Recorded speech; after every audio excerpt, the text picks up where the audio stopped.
On the Russian state propaganda channel, TV presenter described Iran's strike on Israel as, quote, the most massive attack of combat drones in world military history. This is despite the fact that 99% of the missiles and drones were shot down, including with the support of US, British and French air forces. But this is still a victory for the Kremlin. What is important in today's attack is not even the result, but the very fact of what happened, the Vesti Nedeli correspondent explained to viewers. Firstly, Iran demonstrated to the whole world that it is not afraid of either Israel or the US, and is ready to deal with any enemy in case of emergency. Secondly, it has clearly shown what the military-industrial complex of the Islamic Republic is capable of. From BBC News Russian service. Another fact that the Russian propagandists kept silent about is that every second Iranian missile fired at Israel failed to take off or fell before reaching the target.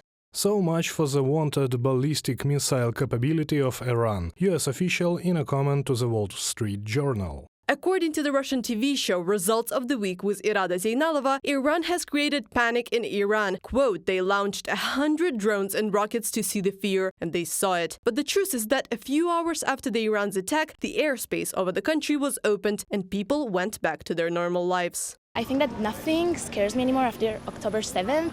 I think going back to normal is something that is really needed. Also for my soul, I think that we need to be out there, we need to show them we're not scared. I'm just glad that nobody got hurt and that we have a good defense system in Israel, but it shouldn't be like that at all.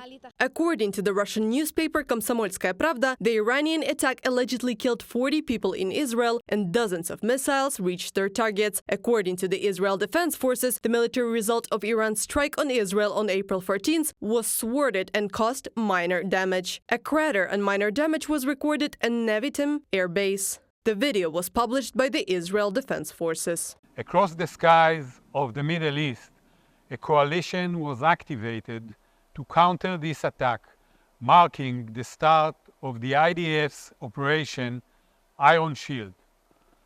The Israel Defense Forces, together with the United States Central Command, the British and the French armed forces, and other partners, operated together in real time in the air, on the ground, and at sea. Defense systems were activated, the threats were intercepted, and Iran's attack on Israel failed.